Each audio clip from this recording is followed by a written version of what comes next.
ജില്ലാ സഹകരണ ബാങ്കുകൾക്ക് അനുകൂലമായി നബാർഡിന്റെ റിപ്പോർട്ട്. സംസ്ഥാനത്തെ ജില്ലാ സഹകരണ ബാങ്കുകൾ KYC മാനദണ്ഡങ്ങൾ പാലിച്ചാണ് മുന്നോട്ടു പോകുന്നതെന്ന് റിപ്പോർട്ടിൽ പറയുന്നു. നബാർഡിന്റെ റിപ്പോർട്ട് നാളെ ജില്ലാ സഹകരണ ബാങ്കുകൾ സുപ്രീം കോടതിയിൽ സമർപ്പിക്കും.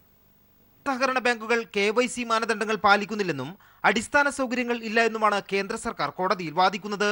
എന്നാൽ ഇതിന് കടകവിരുദ്ധമാണ് നബാർഡിന്റെ റിപ്പോർട്ട്. കേന്ദ്ര സർക്കാർ വാദം തെറ്റാണെന്ന് തെളിയിക്കാൻ സഹകരണ ബാങ്കുകൾ ഈ റിപ്പോർട്ട് കോടതിയിൽ ഹാജരാക്കും. KYC മാനദണ്ഡങ്ങൾ പാലിച്ചുകൊണ്ടാണ് ജില്ലാ സഹകരണ ബാങ്കുകൾ പ്രവർത്തിക്കുന്നത് എന്നാണ് നബാർഡിന്റെ പരിശോധനയിൽ കണ്ടെത്തിയത്. എന്നാൽ KYC മാനദണ്ഡങ്ങൾ പാലിക്കാത്തതിന്റെ പേരിൽ bank of India, bank of Baroda, HDFC, Canara bank, corporation bank, Punjab national bank തുടങ്ങി 13 ബാങ്കുകൾക്ക് നേരത്തെ റിസർവ് ബാങ്ക് പിഴ ചുമത്തിയിരുന്നു. ഈ ബാങ്കുകൾക്ക് ഇടപാടുകൾ നടത്താൻ അനുമതി നൽകുകയും KYC മാനദണ്ഡങ്ങൾ പാലിക്കുന്ന ജില്ലാ സഹകരണ ബാങ്കുകൾക്ക് അത് നിഷേധിക്കുകയും ചെയ്യുന്നതിലെ അനൗചിത്യം ജില്ലാ സഹകരണ ബാങ്കുകൾ കോടതിയിൽ ചൂണ്ടിക്കാട്ടും.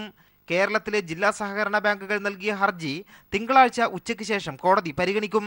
കേരളത്തിന് പുറമെ തമിഴ്നാട്, മഹാരാഷ്ട്ര, രാജസ്ഥാൻ സംസ്ഥാനങ്ങളിലെ സഹകരണ ബാങ്കുകളും സുപ്രീം കോടതിയെ സമീപിച്ചിട്ടുണ്ട്. കേരളത്തിലെ ബാങ്കുകൾക്കു വേണ്ടി മുതിർന്ന അഭിഭാഷകൻ കപിൽ സിബൽ കോടതിയിൽ ഹാജരാകും. News bureau, Delhi. നരേന്ദ്രമോദി സൃഷ്ടിച്ച നോട്ട് പ്രതിസന്ധി ഉടൻ തീരില്ലെന്ന് ധനമന്ത്രി തോമസ് ഐസക്. ട്രഷറികളുടെ പ്രവർത്തനങ്ങൾ സാധാരണഗതിയിലാവാൻ 1 വർഷമെങ്കിലും എടുക്കുമെന്നും ധനമന്ത്രി പറഞ്ഞു. മോഡി സൃഷ്ടിച്ച പ്രതിസന്ധി അങ്ങനെയൊന്നും ഒരു ദിവസം കൊണ്ട് തീരത്തില്ല. ഇതിന് 6-7 മാസം പിടിക്കുന്നു സാധാരണ നില വരാനായിട്ട്. എന്തൊരു ഭ്രാന്താണ് ഈ ചെയ്തിരിക്കുന്നത്. എലിയെ കൊല്ലാൻ നമുക്ക് സമാശ്വാസം കൊടുക്കാൻ പറ്റും. മറികടക്കാനൊന്നും സംസ്ഥാന സർക്കാരിനെ കൊണ്ടാവത്തില്ല. ഈ നോട്ടച്ചടിക്ക് അനുവാദം തന്നു കഴിഞ്ഞാൽ നമുക്കെല്ലാം നോക്കാം. അല്ലെങ്കിൽ ഇത് കേന്ദ്ര സർക്കാരിന് മാത്രം പരിഹരിക്കാൻ പറ്റുന്നതാണ്. പുര കത്തുമ്പോൾ വാഴ വെട്ടുന്ന പണിയാണ് പ്രതിപക്ഷ നേതാവ് രമേശ് ചെന്നിത്തല നടത്തുന്നതെന്ന് മന്ത്രി കടകംപള്ളി സുരേന്ദ്രൻ. നോട്ട് നിരോധനം മൂലം ശമ്പള പ്രതിസന്ധി ഉണ്ടാകുമെന്ന് നവംബർ 9 തന്നെ അറിയിച്ചിട്ടുണ്ടെന്നും കടകംപള്ളി തിരുവനന്തപുരത്ത് പ്രതികരിച്ചു. വീട് വേകുമ്പോൾ വാഴ വെട്ടുക എന്ന് നമ്മുടെ നാട്ടിൽ ഒരു ചൊല്ലുണ്ടല്ലോ. ആ ചൊല്ലിനെ അനർത്ഥമാക്കാൻ വേണ്ടിയിട്ടുള്ള ശ്രമം മാത്രമാണ്. ഇന്ത്യയിലെ പ്രധാനപ്പെട്ട പ്രതിപക്ഷമാണ് കോൺഗ്രസ് എന്ന് പറയുന്നത്. കോൺഗ്രസിൻ്റെ ദയനീയമായിട്ടുള്ള അവസ്ഥ ഇന്ത്യയിലെ 132 കോടി ജനങ്ങളെയും ബാധിക്കുന്ന അതീവ ഗൗരവതരമായിട്ടുള്ള ഒരു സാമൂഹ്യ രാഷ്ട്രീയ പ്രശ്നത്തോട് പ്രതികരിക്കാൻ കഴിയാതെ നിസ്സഹായമായ അവസ്ഥയിൽപ്പെട്ടിരിക്കുന്ന കോൺഗ്രസ് പാർട്ടി ഇങ്ങനെയുള്ള ചില സ്റ്റേറ്റ്മെൻ്റൊക്കെ നടത്തി മുഖം രക്ഷിക്കാൻ വേണ്ടിയിട്ടുള്ള പരിശ്രമം നടത്തുകയല്ലാതെ അവർക്ക് വേറെ ഒരു വഴിയുമില്ല. ഒരു ഗൗരവത്തോടും കൂടി കേരളീയ സമൂഹം ആ പ്രസ്താവനയെ കാണില്ല എന്ന് തന്നെയാണ് എൻ്റെ വിശ്വാസം. കൊച്ചിയിലേക്ക് 55 കോടി രൂപയുടെ കള്ളപ്പണം എത്തിയതായി സംശയം. ഭക്ഷ്യ എണ്ണ കയറ്റുമതിയുടെ പേരിൽ പണം എത്തിയത് ബൾഗേറിയയിൽ നിന്നാണ്. കൊച്ചി എളമക്കര സ്വദേശി ജോസ് ജോർജിന്റെ അക്കൗണ്ടിലേക്കാണ് കോടികൾ എത്തിയത്. പ്രാഥമിക പരിശോധനയിൽ കയറ്റുമതി രേഖകൾ വ്യാജമെന്ന് അന്വേഷണ ഏജൻസികൾ കണ്ടെത്തി. ജോസ് ജോർജിന്റെ ബാങ്ക് അക്കൗണ്ടുകൾ മരവിപ്പിച്ചു. എന്നാൽ എത്തിയത് കള്ളപ്പണമല്ലെന്നും ഭക്ഷ്യ എണ്ണ കയറ്റുമതിയുമായി ബന്ധപ്പെട്ടാണ് പണം എത്തിയതെന്നും ജോസ് ജോർജ് പ്രതികരിച്ചു. ബൾഗേറിയയിലെ ഫഫ്താഡി എന്ന കമ്പനിയുടെ പേരിലാണ് കൊച്ചി എളമക്കര സ്വദേശി ജോസ് ജോർജിന്റെ അക്കൗണ്ടിലേക്ക് കഴിഞ്ഞ ജൂലൈ മാസത്തിൽ 55 കോടി രൂപ എത്തിയത്. കൊച്ചി വെല്ലിംഗ്ടൺ ഐലൻഡിലെ SBI അക്കൗണ്ടിലേക്കാണ് ഭക്ഷ്യ എണ്ണ കയറ്റുമതിയുടെ പേരിൽ പണം എത്തിയത്. 2 ആഴ്ച മുമ്പ് ഇതിൽ നിന്ന് 29.5 കോടിയോളം രൂപ ഇയാൾ ഭാര്യയുടെയും ബന്ധുക്കളുടെയും അക്കൗണ്ടിലേക്ക് മാറ്റി. കയറ്റുമതിയാണെങ്കിൽ ഇടപാട് ജോസ് ജോർജും ബൾഗേറിയൻ കമ്പനിയും തമ്മിൽ നടത്തേണ്ടതിനു പകരം പണം മറ്റ് അക്കൗണ്ടുകളിലേക്ക് മാറ്റിയത് ബാങ്ക് അധികൃതർക്ക് സംശയമുണ്ടാക്കി. എൻഫോഴ്സ്മെന്റ്, കസ്റ്റംസ് തുടങ്ങിയ കേന്ദ്ര ഏജൻസികളെ ബാങ്ക് അധികൃതർ വിവരമറിയിച്ചു. തുടർന്ന് ബാങ്കിൽ രേഖകൾ ഹാജരാക്കാനും ഇയാൾ ഹാജരാക്കിയ രേഖകളിൽ പതിപ്പിച്ചിരിക്കുന്ന കസ്റ്റംസിന്റെ സീൽ വ്യാജമാണെന്ന് കണ്ടെത്തുകയും ചെയ്തു. വ്യാജരേഖകൾ ചമച്ചതിന്റെ പേരിൽ ഹാർബർ പോലീസും ജോസ് ജോർജിനെതിരെ കേസെടുത്തു. പോലീസ്, എൻഫോഴ്സ്മെന്റ്, കസ്റ്റംസ് എന്നിവരുടെ സംയുക്ത അന്വേഷണത്തിൽ ഭക്ഷ്യ എണ്ണ കയറ്റുമതി എന്നത് വ്യാജമാണെന്ന നിഗമനത്തിലേക്കാണ് എത്തിയിരിക്കുന്നത്. അതുകൊണ്ട് തന്നെ കയറ്റുമതിയുടെ പേരിലെത്തിയ 55 കോടി രൂപ കള്ളപ്പണമാണോ എന്ന സംശയം ബലപ്പെട്ടിരിക്കുകയാണ് അന്വേഷണ ഏജൻസികൾക്ക്. ജോസ് ജോർജിന്റെ അക്കൗണ്ട് മരവിപ്പിച്ചു. പോലീസിന്റെയും കേന്ദ്ര ഏജൻസികളുടെയും കീഴിൽ വിശദമായ അന്വേഷണമാണ് ഇപ്പോൾ പുരോഗമിക്കുന്നത്. എന്നാൽ ബൾഗേറിയയിൽ നിന്നെത്തിയത് കള്ളപ്പണമല്ലെന്നും ഭക്ഷ്യ എണ്ണ കയറ്റുമതിക്കായാണ് തുക എത്തിയതുമെന്നുമാണ് കൊച്ചിയിലെ ട്രേഡ് ഇന്റർനാഷണൽ ഉടമ കൂടിയായ ജോസ് ജോർജിന്റെ വാദം. അക്കൗണ്ട് മരവിപ്പിച്ച നടപടിക്കെതിരെ ഇയാൾ കേന്ദ്ര സർക്കാരിന് പരാതി നൽകി. News bureau, Kochi. ISLലെ നിർണായക മത്സരത്തിന് കേരള ബ്ലാസ്റ്റേഴ്സ് നോർത്ത് ഈസ്റ്റ് യുണൈറ്റഡിനെ നേരിടും. ജയമോ സമനിലയോ കേരള ബ്ലാസ്റ്റേഴ്സിനെ സെമിയിലെത്തിക്കും. അതേസമയം നോർത്ത് ഈസ്റ്റിന്റെ മത്സരം ജയിച്ചേ തീരൂ. സമീർ വഴങ്ങോട് ചേരുന്നു. സമീർ, ആവേശത്തിലാണോ കൊച്ചി? വിശദാംശങ്ങൾ. ധന്യ, ഇനി ഏതാനും ആണ് കിക്ക് ഓഫിനുള്ളത്. വളരെ ആവേശത്തിൽ തന്നെയാണ് കൊച്ചി. മറ്റ് മത്സരങ്ങളെക്കാൾ അപേക്ഷിച്ച് ഏറെ നിർണായകമായതുകൊണ്ട് തന്നെ ആ ഒരു ആവേശത്തിൽ പങ്കുചേരാൻ വേണ്ടിക്കൊണ്ടും ബ്ലാസ്റ്റേഴ്സിന് കൂടുതൽ പിന്തുണ നൽകിക്കൊണ്ട് ഇന്ന് സെമിയിലേക്ക് എത്തിക്കാൻ വേണ്ടിക്കൊണ്ട് ആ ഒരു ലക്ഷ്യത്തോടു കൂടി തന്നെ നിരവധി ആരാധകരാണ് എത്തിയിട്ടുള്ളത്. മുൻ മത്സരങ്ങളിലെല്ലാം തന്നെ 55,000 ആയിരുന്നു ശരാശരിയിൽ എത്തിയിരുന്നത്. എന്നാൽ ഇന്നത്തെ ഈ മത്സരത്തിൽ നമുക്ക് കാണാൻ കഴിയുന്നത് 60,000-അടുത്ത് കാണികൾ എത്തിയിട്ടുണ്ട് എന്നാണ്. ടിക്കറ്റ് വിൽപ്പനയൊക്കെ തന്നെ നേരത്തെ തന്നെ പൂർത്തിയായിരുന്നു. ഇപ്പോഴും ആരാധകർ കാണികൾ ഗ്രൗണ്ടിലേക്ക് ടിക്കറ്റിലേക്ക് പ്രവേശിച്ചുകൊണ്ടിരിക്കുകയാണ്. 4 മണിയോട് കൂടെ ആരംഭിച്ച പ്രവേശനം ഇപ്പോഴും തുടരുകയാണ്. വലിയ ഒരു ആവേശത്തിൽ തന്നെയാണ് കൊച്ചിയുള്ളത്. പ്രത്യേകിച്ചും ഇന്ന് സെമിയിലേക്ക് ബ്ലാസ്റ്റേഴ്സിന് സെമിയിലേക്ക് സമഗ്ര മതി. എന്നാൽ നിർണായകമായ ഈ മത്സരത്തിൽ ഒരു സമനില കൊണ്ട് സെമിയിലേക്ക് കടക്കുക എന്നുള്ളതല്ല, നല്ല മാർജിനിൽ നോർത്ത് ഈസ്റ്റിനെ പരാജയപ്പെടുത്തിക്കൊണ്ട് സെമി ഫൈനൽ കളിക്കുക എന്നുള്ളതാണ് ബ്ലാസ്റ്റേഴ്സ് ലക്ഷ്യമിടുന്നത്. കഴിഞ്ഞ ദിവസം അക്കാര്യം തന്നെയാണ് ബ്ലാസ്റ്റേഴ്സിന്റെ കോച്ച് സ്റ്റീവ് കോപ്പൽ വ്യക്തമാക്കിയിരുന്നതും. നല്ല ഒരു മത്സരം കാഴ്ചവെക്കുക, പ്രത്യേകിച്ചും സ്വന്തം കാണികൾക്ക് മുമ്പിലാണ് കളിക്കുന്നത്. അതിന്റെ ഒരു ആവേശം ടീമിന് എപ്പോഴും ഉണ്ട്.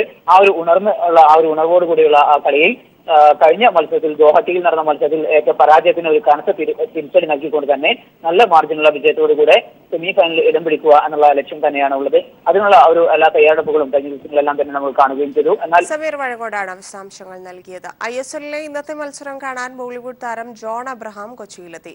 ഇരു ടീമുകളും മികച്ചതെന്ന് ജോൺ അബ്രഹാം പറഞ്ഞു. നോർത്ത് ഈസ്റ്റ് ജയിക്കുമെന്നാണ് താൻ പ്രതീക്ഷിക്കുന്നതെന്നും എന്നാൽ കാണികളുടെ പിന്തുണ കേരള ബ്ലാസ്റ്റേഴ്സിനെന്നും ജോൺ അബ്രഹാം കൂട്ടിച്ചേർത്തു. I just hope it's a good game and I wish both the teams all the best. I would obviously hope Northeast United wins. It's like a final. Any concerns over this match? No, I just think the atmosphere here is fantastic and I wish both the teams all the very best. So how do you comment about the crowd here? The best in the ISL, it's fantastic. I love the response. It's huge, it's massive and that's what makes for good football. And I think if all crowds are like Kerala, if all crowds are like Northeast, like Goa, then you have a massive, fantastic ISL. How much chance for Northeast? Okay, 50-50 chance? Yeah, I mean, I guess both teams, I'd give 50-50 right now. Wish you all the best. Thank you. വാർത്തകളിലേക്ക്. Heart of Asia സമ്മേളനത്തിൽ ഭീകരവാദത്തിനെതിരെ ഇന്ത്യക്ക് പിന്തുണ. എല്ലാത്തരം ഭീകരവാദത്തെയും അപലപിച്ചുകൊണ്ടുള്ള പ്രമേയം സമ്മേളനത്തിൽ പാസാക്കി. പാകിസ്ഥാൻ കേന്ദ്രമായി പ്രവർത്തിക്കുന്ന സംഘടനകളുടെ പേര് പറഞ്ഞാണ് പ്രമേയം പാസാക്കിയത്. അതേസമയം ഭീകരതയെ പിന്തുണയ്ക്കുന്ന രാജ്യങ്ങളെ ഒറ്റപ്പെടുത്തണമെന്നും ഭീകരത വളർത്താൻ സഹായിക്കുന്ന രാഷ്ട്രങ്ങൾക്കെതിരെ പോരാട്ടം ശക്തമാക്കണമെന്നും പാകിസ്ഥാന്റെ പേര് പറയാതെ ഹാർട്ട് ഓഫ് ഏഷ്യ സമ്മേളനത്തിൽ പ്രധാനമന്ത്രി പറഞ്ഞു. സമ്മേളനത്തിനെത്തിയ പാക് വിദേശകാര്യ ഉപദേഷ്ടാവ് സർതാജ് അസീസ് ഇന്ത്യൻ സുരക്ഷാ ഉപദേഷ്ടാവുമായി കൂടിക്കാഴ്ച നടത്തി. നഗ്രോട്ട ഭീകരാക്രമണത്തിന്റെ നടുക്കം വിട്ടുമാറുന്നതിന് മുമ്പായി അമൃത്സറിൽ നടന്ന ഹാർട്ട് ഓഫ് ഏഷ്യ സമ്മേളനത്തിലും ഭീകരതയ്ക്കെതിരെയുള്ള പോരാട്ടം ശക്തിപ്പെടുത്താനുള്ള ധാരണയിലാണ് അംഗരാജ്യങ്ങൾ എത്തിയത്. 14 അംഗരാജ്യങ്ങളും പിന്തുണയ്ക്കുന്ന 17 രാഷ്ട്രങ്ങളും ഒന്നിച്ച് ഭീകരതയ്ക്കെതിരെ നിലനിൽക്കണമെന്ന് ഇന്ത്യ ആവശ്യപ്പെട്ടു. ബ്രിക്സ് ഉച്ചകോടിക്ക് ശേഷം ഇന്ത്യയിൽ നടക്കുന്ന സുപ്രധാന സമ്മേളനത്തിലും ഭീകരതയെ പിന്തുണയ്ക്കുന്ന പാക് നിലപാടിലെ അതൃപ്തി ഇന്ത്യ വ്യക്തമാക്കി. ഇതിന് മറ്റ് രാഷ്ട്രങ്ങളുടെ പിന്തുണയും ഇന്ത്യ തേടി. അഫ്ഗാൻ മേഖലകളിലടക്കം ഏഷ്യൻ മേഖലകളിലെ ഭീകര വളർച്ചയെ പിന്തുണയ്ക്കുന്ന രാഷ്ട്രങ്ങളെ ഒറ്റപ്പെടുത്തണമെന്ന് പാകിസ്ഥാന്റെ പേര് പ്രതിപാദിക്കാതെ പ്രധാനമന്ത്രിയും വ്യക്തമാക്കി. ഇന്ത്യൻ ദേശീയ സുരക്ഷാ ഉപദേഷ്ടാവ് അജിത് ഡോവലും പാക് വിദേശകാര്യ ഉപദേഷ്ടാവ് സർതാജ് അസീസും സമ്മേളനത്തിന് മുമ്പായി അരമണിക്കൂർ കൂടിക്കാഴ്ച നടത്തി. ഇന്ത്യൻ സൈനിക താവളങ്ങളിലെ തുടരാക്രമണങ്ങളും ഇതിന് പിന്തുണ നൽകുന്ന പാക് നിലപാടിലെ അതൃപ്തിയും ഇന്ത്യ പാകിസ്ഥാനെ അറിയിച്ചതായാണ് വിവരം. ഭീകരതയ്ക്കെതിരെയാണ് പോരാട്ടം തുടരേണ്ടതെന്ന് പാക് വിദേശകാര്യ ഉപദേഷ്ടാവിനോട് പ്രധാനമന്ത്രി നരേന്ദ്രമോദിയും ഫോണിലൂടെ ആവശ്യപ്പെട്ടു. Manushankar, news bureau, Delhi. പ്രമുഖ വ്യവസായി ബിജു രമേശിന്റെയും മുൻമന്ത്രി അടൂർ പ്രകാശിന്റെയും മക്കളുടെ ആഡംബര വിവാഹം തിരുവനന്തപുരത്ത് നടക്കുന്നു. ബിജു രമേശിന്റെ മകൾ മേഘയ്ക്ക് അടൂർ പ്രകാശിന്റെ മകൻ അജയ് കൃഷ്ണനാണ് താലി കെട്ടിയത്. കോടികൾ മുടക്കിയുള്ള വിരുന്നു സൽക്കാരം തിരുവനന്തപുരത്ത് നടക്കുകയാണ്. പ്രത്യേകം തയ്യാറാക്കിയ വേദിയിലാണ് വിരുന്നു സൽക്കാരം നടക്കുന്നത്. സ്ഥലത്ത് നിന്ന് ജീവൻ ചേരുന്നു. ജീവൻ, എങ്ങനെ പുരോഗമിക്കുന്നു സൽക്കാരം? വിശദാംശങ്ങൾ.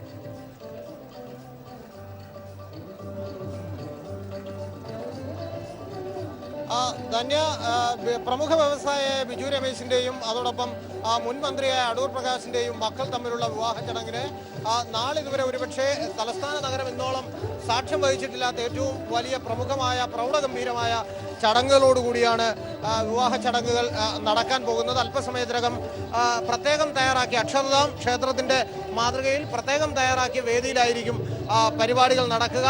ഒരേ സമയം 25,000 പേർക്കിരുന്ന് പരിപാടികൾ വീക്ഷിക്കാൻ കഴിയുന്നത് തരത്തിലുള്ള പ്രത്യേകമായ വേദിയാണ് ഇവിടെ തയ്യാറാക്കിയിരിക്കുന്നത്.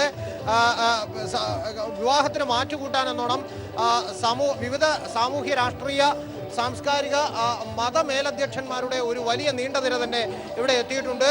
പ്രധാനമായും അന്ന് കഴിഞ്ഞ നിശ്ചയ ചടങ്ങിനോടനുബന്ധിച്ചുണ്ടായ കോൺഗ്രസിലുണ്ടായ വിവാദത്തിന്റെ പശ്ചാത്തലത്തിൽ ഏതൊക്കെ കോൺഗ്രസ് നേതാക്കന്മാർ പങ്കെടുക്കുമെന്നതിനെ സംബന്ധിച്ചുള്ള ആശയക്കുഴപ്പമുണ്ടായിരുന്നു. എന്നാൽ ആശയക്കുഴപ്പങ്ങളെല്ലാം നീക്കിക്കൊണ്ട് കോൺഗ്രസിന്റെ ചില പ്രധാനപ്പെട്ട നേതാക്കന്മാർ തന്നെ ഇവിടെ ഇപ്പോൾ എത്തിച്ചേർന്നിട്ടുണ്ട്. മുൻ ഗവർണർമാരായ Vakkom V Purushothaman, M Jacob, അതോടൊപ്പം രാജ്യസഭാ ഉപാധ്യക്ഷൻ കൂടിയായ PJ കുര്യൻ, കോൺഗ്രസിന്റെ MP-മാർ, മുൻ MP-മാർ അടക്കമുള്ളവർ ഇപ്പോൾ ഇവിടെ എത്തിയിട്ടുണ്ട്. അതോടൊപ്പം തന്നെ സാംസ്കാരിക രാഷ്ട്രീയ രംഗത്തെ നിരവധി പ്രമുഖരാണ് ഇവിടെ എത്തിച്ചേർന്നിരിക്കുന്നത്. അതോടൊപ്പം ഒരു വലിയ താരനിരയും ഈ വിവാഹത്തോടനുബന്ധിച്ചുണ്ട്. വിവാഹത്തോടനുബന്ധിച്ച് ഏതാണ്ട് ഞാൻ നേരത്തെ സൂചിപ്പിച്ചതുപോലെ 25,000 പേർക്ക് ഒരേ സമയം ഇരുന്ന് വിവാഹ ചടങ്ങുകൾ കാണാൻ കഴിയുന്ന തരത്തിലുള്ള വലിയ വേദിയാണ് ഇവിടെ ഒരുക്കിയിരിക്കുന്നത്. അതോടൊപ്പം ഒരേ സമയം തന്നെ 6,000-ഓളം ആളുകൾക്ക് ഇരുന്ന് ഭക്ഷണം കഴിക്കാനുള്ള മറ്റൊരു സംവിധാനവുമുണ്ട്. വിവാഹത്തിന് മുന്നോടിയായുള്ള മറ്റ് ചടങ്ങുകൾ, ഇപ്പോൾ അതിൻ്റെ മാറ്റുകൂട്ടുന്നതിനായുള്ള കലാപരിപാടികളടക്കമുള്ള പരിപാടികൾ ഇപ്പോൾ വേദിയിൽ നടന്നുകൊണ്ടിരിക്കുകയാണ്. പ്രധാനമായും ഇപ്പോൾ ഫ്യൂഷൻ സംഗീതമാണ്. ഇതിനുശേഷം താണ്ഡവം എന്ന പേരിലുള്ള നൃത്തം ഉണ്ടാവും. അതിനുശേഷം ശ്വേതാ മോഹൻ, പ്രമുഖ ഗായിക കൂടിയായ ശ്വേതാ മോഹൻ്റെ ഗാനാലാപനം ഉണ്ടാവും. അതോടൊപ്പം ഈ ചടങ്ങിൻ്റെ മറ്റൊരു പ്രധാനപ്പെട്ട ആകർഷണം ലോകപ്രശസ്ത ലൈറ്റ് ആൻഡ് സൗണ്ട് ആർട്ടിസ്റ്റ് ബക്കറ്റിൻ്റെ നേതൃത്വത്തിലുള്ള വലിയ കണ്ണഞ്ചിപ്പിക്കുന്ന ലൈറ്റിംഗ്, അതോടൊപ്പമുള്ള ലേസർ ഷോ ആണ് ഈ ചടങ്ങിൻ്റെ മറ്റൊരു പ്രത്യേകത. ബിജു രമേശിൻ്റെ തന്നെ ഉടമസ്ഥതയിലുള്ള Rajadhani group of event management ആണ് ഈ പരിപാടി. അവരുടെ പ്രഥമ സംരംഭം കൂടിയാണ് ബിജു രമേശിൻ്റെയും അതോടൊപ്പം അടൂർ പ്രകാശിൻ്റെയും മകളുടെ വിവാഹം. അത്തരത്തിൽ ഏറ്റവും പ്രൗഢഗംഭീരമായ രൂപത്തിൽ ഒരുപക്ഷെ തലസ്ഥാന നഗരി ഇന്നോളം സാക്ഷ്യം വഹിച്ചിട്ടില്ലാത്ത പ്രധാനപ്പെട്ട ചടങ്ങുകളോടുകൂടിയാണ് പരിപാടി ഇപ്പോൾ നടക്കുന്നത്. ഗുജറാത്തിലെ പ്രമുഖമായ അക്ഷർധാം ക്ഷേത്രത്തിൻ്റെ മാതൃകയിലാണ് പരിപാടികൾ നടക്കുന്നത്. അതോടൊപ്പം മുൻവശത്തെ ഗേറ്റ് മൈസൂർ കൊട്ടാരത്തിൻ്റെ മാതൃകയിലാണ് തയ്യാറാക്കിയിരിക്കുന്നത്. അങ്ങനെ ഏറ്റവും പ്രധാനപ്പെട്ട രൂപത്തിലുള്ള വലിയ പ്രൗഢഗംഭീരമായ ചടങ്ങുകളോടുകൂടിയാണ് ഇപ്പോൾ പരിപാടികൾ പുരോഗമിച്ചുകൊണ്ടിരിക്കുന്നത്. എനിക്ക് പിന്നിൽ കാണുന്നത് പോലെ ഒരു വലിയ ജനാവലി തന്നെ ഈ പരിപാടിയിൽ പങ്കെടുക്കുന്നതിനായി ഇവിടെ എത്തിച്ചേരുകയും ചെയ്തിട്ടുണ്ട്. ധന്യ. ജീവനാണ് വിശദാംശങ്ങൾ നൽകിയത്. പിന്നണി ഗായിക ഗായത്രി അശോകൻ വിവാഹിതയായി. സുഹൃത്തും ഗായകനും സംഗീത സംവിധായകനുമായ പുർബയ ചാറ്റർജിയാണ് വരൻ. രാവിലെ തൃശൂർ പാറമേക്കാവ് ക്ഷേത്രത്തിലായിരുന്നു വിവാഹം.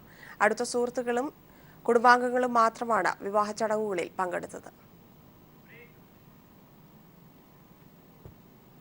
പാലക്കാട് മുണ്ടൂർ സ്കൂളിലെ വിദ്യാർത്ഥി PV വിനി വേഗറാണി. പാലക്കാടിന്റെ തന്നെ മുഹമ്മദ് അജ്മൽ വേഗരാജാവ്. സംസ്ഥാന സ്കൂൾ കായികോത്സവം പാലക്കാട് പുരോഗമിക്കുകയാണ്. മനു ചേരുന്നു. മനു, എങ്ങനെയാണ് പുരോഗമിക്കുന്നത്? വിശദാംശങ്ങൾ. ധന്യ, രണ്ടാം ദിനം അവസാനിക്കുമ്പോൾ ഇന്ന് ഏറ്റവും അധികം ആകാംക്ഷയോടെ എല്ലാവരും കാത്തിരുന്നത് 100 മീറ്റർ മത്സരങ്ങൾ തന്നെയായിരുന്നു. ഏറ്റവും ഒടുവിൽ ഫോട്ടോ ഫിനിഷിംഗിന്റെ ആവേശത്തിലാണ് വേഗരാജാവിനെയും വേഗറാണിയെയും കണ്ടെത്തിയത്. ഫോട്ടോ ഫിനിഷിംഗിൽ മുഹമ്മദ് അജ്മൽ വേഗരാജാവായി. ഒപ്പത്തിനൊപ്പം ഓടിയ ഓംകാർനാഥിനെ സെക്കൻഡിന്റെ 100 അംശത്തിന് പിന്തള്ളിയാണ് 10.97 സെക്കൻഡിൽ പാലക്കാട് കല്ലടി സ്കൂളിലെ മുഹമ്മദ് അജ്മൽ വേഗരാജനായത്. വേഗറാണിക്കായുള്ള പോരാട്ടത്തിലും ഫോട്ടോ ഫിനിഷിംഗിന്റെ ഒരു കാത്തിരിപ്പ് തന്നെ ഉണ്ടായിരുന്നു. 12.63 സെക്കൻഡിൽ പാലക്കാടിന്റെ വിനി PV വേഗറാണിയായി. 12.64 സെക്കൻഡിൽ അഞ്ജന വെള്ളിയിൽ പിന്തള്ളിയാണ്. ഫോട്ടോ ഫിനിഷിംഗിൽ പിന്തള്ളിയാണ് വിനി PV സ്വർണം നേടിയത്. ജൂനിയർ വിഭാഗത്തിൽ ആൺകുട്ടികളിലും വളരെ വീറും വാശിയും നിറഞ്ഞൊരു പോരാട്ടം. ആൺകുട്ടികളെക്കാൾ വീറും വാശിയും കണ്ടത് പെൺകുട്ടികളുടെ പോരാട്ടത്തിലായിരുന്നു. ഫോട്ടോ ഫിനിഷിംഗിന്റെ ആവേശത്തിൽ എറണാകുളത്തിന്റെ സോഫിയ സണ്ണി 12.49 സെക്കൻഡിൽ സ്വർണ്ണമണിഞ്ഞു. 12.50 സെക്കൻഡിൽ അപർണ റോയ് രണ്ടാമതെത്തി. ആൺകുട്ടികളിൽ കാര്യമായ വെല്ലുവിളികളില്ലാതെ തിരുവനന്തപുരത്തിന്റെ അഭിനവ് സ്വർണ്ണമണിഞ്ഞു. സബ് ജൂനിയർ വിഭാഗത്തിലേക്ക് വരുമ്പോൾ ഇരട്ട സ്വർണത്തിലേക്ക് കുറിച്ചെത്തിയ ഉഷ സ്കൂളിന്റെ എൽഗ തോമസിന്റെ പ്രകടനമായിരുന്നു എടുത്തു പറയേണ്ടത്. എൽഗ സ്വർണം നേടിയപ്പോൾ മലപ്പുറത്തിന്റെ ശ്രീരാഗാണ് ഇതിൽ ആൺകുട്ടികളുടെ വിഭാഗത്തിൽ സ്വർണം നേടിയത്.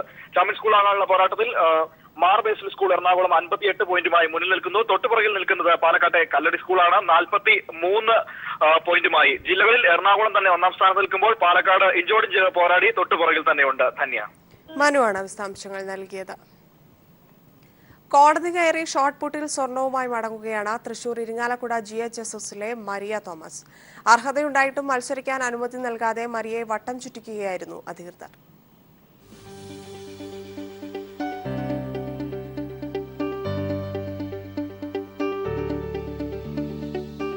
സ്വർണമെറിഞ്ഞിടാൻ കോടതി കയറിയാണ് മരിയ തോമസ് ഷോട്ട് പുട്ട് പിറ്റിലിറങ്ങിയത്. ഗ്രൗണ്ടിനകത്ത് നേരിടേണ്ടി വന്നതിനേക്കാൾ ഇരട്ടി വെല്ലുവിളികളോടാണ് കളത്തിന് പുറത്ത് മരിയയ്ക്ക് ഏറ്റുമുട്ടേണ്ടി വന്നത്. സ്കൂൾ മീറ്റിന് ട്രയൽസ് വച്ചിരുന്ന ദിവസം പ്രത്യേക അനുമതി വാങ്ങി വോളിബോൾ ക്യാമ്പിന് പോകുമ്പോൾ മരിയയ്ക്ക് പിന്നീട് ട്രയൽസ് നടത്താമെന്നായിരുന്നു അധികാരികൾ നൽകിയ വാക്ക്. കഴിഞ്ഞ വർഷം ഷോട്ടിൽ സെക്കൻഡ് ഉണ്ടതുകൊണ്ട് ഞാൻ ആ അവസരം എനിക്ക് ഈ വർഷം കിട്ടാൻ വേണ്ടിയിട്ട് എനിക്ക് അവസരം തരണമെന്ന് പറഞ്ഞ് ഞാൻ നേരത്തെ ജില്ലാ സെക്രട്ടറി വിളിച്ചിരുന്നു. അപ്പോൾ ജില്ലാ സെക്രട്ടറി പറഞ്ഞത് എയുടെ ലെറ്റർ ആയിട്ട് വന്നിട്ടുണ്ടെങ്കിൽ അവർ ചെയ്യിക്കാമെന്ന് പറഞ്ഞു, ട്രയൽ അറിയിക്കാമെന്ന് പറഞ്ഞു. എന്നെ അവർ അവിടെ നിന്ന് ട്രയൽ അറിയിച്ചു. അപ്പോൾ അവിടെ ഫസ്റ്റ് സെക്കൻഡും തേർഡും വന്ന കുട്ടികളെക്കാൾ കൂടുതലും ഞാൻ എറിഞ്ഞിരുന്നു. എന്നിട്ടും അവരോട് ഞാൻ ചോദിച്ചു, എൻട്രി തരുന്ന കാര്യം ചോദിച്ചപ്പോൾ അവർ പറഞ്ഞു പറയാനായിട്ടില്ല, പിന്നീട് പറയാമെന്ന് പറഞ്ഞു. അപ്പോൾ ഞാൻ കാരണം ചോദിച്ചപ്പോൾ അവർ പറഞ്ഞു ഫസ്റ്റും സെക്കൻഡും തേർഡും ഓൾറെഡി അവർ എൻട്രി ചെയ്തു പോയി സ്റ്റേറ്റിലോട്ട്. അപ്പോൾ ഇനിയൊരു റിസൾട്ട് നാലാമതൊരാൾക്കായിട്ട് എൻട്രി ചെയ്യാൻ പറ്റില്ല, അപ്പോൾ അവർക്ക് അതിനുള്ള റൂൾസ് ഇല്ലെന്ന് പറഞ്ഞു. എന്നാൽ പിന്നീട് AEയുടെ അനുമതി പത്രവുമായി എത്തിയപ്പോൾ മരിയയെ ട്രയൽസിനിറക്കാതെ മടക്കി അയച്ചു. ഒടുവിൽ അവസാന മാർഗമായി ഹൈക്കോടതിയിലെത്തിയ മരിയയ്ക്ക് സ്കൂൾ മീറ്റിൽ പങ്കെടുക്കാൻ കോടതി അനുമതി നൽകുകയായിരുന്നു.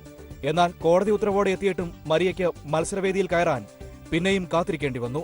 ഒടുവിൽ നൂലാമാലകളെല്ലാം അവസാനിച്ച് മരിയ ആദ്യമായി ഗ്രൗണ്ടിലെത്തുന്നത് മത്സരം ആരംഭിച്ചതിന് ശേഷം. എന്നാൽ പിറ്റിലിറങ്ങിയതോടെ കഥ മാറി. വെല്ലുവിളികളെയെല്ലാം കാറ്റിൽ പറത്തി സ്വർണവുമായാണ് മരിയ തിരികെ കയറിയത്. പെൺകരുത്തിന്റെ പെരുമയറിയിച്ചു. തേഞ്ഞിപ്പലത്തു നിന്നും ക്യാമറമാൻ ജേഷ് വില്ലോടിക്കൊപ്പം മനു M. നായർ. ഡിസംബർ 6-ന്റെ പശ്ചാത്തലത്തിലും തീർത്ഥാടക തിരക്ക് വർദ്ധിച്ചതിനാലും ശബരിമലയിലെ സുരക്ഷ ശക്തമാക്കി. പോലീസും വനംവകുപ്പും ബോംബ് സ്ക്വാഡും അടക്കം ശബരിമല വനത്തിലും ശക്തമായ പരിശോധനയാണ് നടത്തുന്നത്. DIG സ്വജൻ കുമാർ IPS ആണ് സുരക്ഷയുടെ ചുമതല വഹിക്കുന്നത്. ഡിസംബർ 6-ന്റെ പശ്ചാത്തലത്തിലും ശബരിമലയിലെ തിരക്ക് വർദ്ധിച്ചതിനാലും സുരക്ഷ ശക്തമാക്കാനാണ് തീരുമാനം. 2500-ലധികം സുരക്ഷാ ഉദ്യോഗസ്ഥരെയാണ് ശബരിമലയുടെ വിവിധ ഭാഗങ്ങളിലും പമ്പയിലുമായി നിയമിച്ചിരിക്കുന്നത്. ഡ്രോൺ ക്യാമറ ഉപയോഗിച്ച് സന്നിധാനം, ശരംകുത്തി, പമ്പ എന്നിവിടങ്ങളിലെ ദൃശ്യങ്ങൾ പകർത്തിയുള്ള പരിശോധനയും നടത്തുന്നുണ്ട്. DIG G. സ്പർജൻ കുമാറാണ് സുരക്ഷാ കാര്യങ്ങൾ പരിശോധിച്ച് ഉറപ്പുവരുത്തുന്നത്. വീക്കെൻഡ്സിൽ തിരക്ക് കൂടുതലുള്ള സമയത്ത് നോക്കാൻ വേണ്ടി വന്നതാണ്. പിന്നെ ബാക്കി പമ്പായാലും സന്നിധായാലും എക്സ്പ്രസ് മറ്റു കാര്യങ്ങളെല്ലാം ശക്തമായ സെക്യൂരിറ്റി അതെല്ലാം ഏർപ്പാട് ചെയ്തിട്ടുണ്ട്. പോലീസ്, ഫോറസ്റ്റ്, ബോംബ് സ്ക്വാഡ് തുടങ്ങി വിവിധ വിഭാഗങ്ങളുടെ സുരക്ഷാ ഉദ്യോഗസ്ഥർ ഉൾപ്പെടുന്ന 5 ടീമായി വനത്തിനകത്തും പരിശോധന നടത്തുന്നുണ്ട്. കഴിഞ്ഞ ദിവസം നടത്തിയ പരിശോധനയിൽ 360 കിലോ സ്ഫോടക വസ്തു കണ്ടെത്തിയിരുന്നു. ശബരിമലയിൽ തീർത്ഥാടകരുടെ തിരക്ക് കൂടിയതിന്റെ പശ്ചാത്തലത്തിൽ തന്നെയാണ് ശബരിമല സന്നിധാനത്തും അതോടൊപ്പം ശബരിമല ഉൾപ്പെടുന്ന വനപ്രദേശങ്ങളിലുമടക്കം പോലീസിന്റെയും മറ്റ് സുരക്ഷാ സേനകളുടെയും നേതൃത്വത്തിൽ വലിയ സുരക്ഷ ഏർപ്പാടാക്കാൻ തീരുമാനിച്ചത്. സന്നിധാനത്ത് നിന്നും ക്യാമറമാൻ വിനേഷ് നേതാജിക്കൊപ്പം വിജേഷ് നടുവിൽ.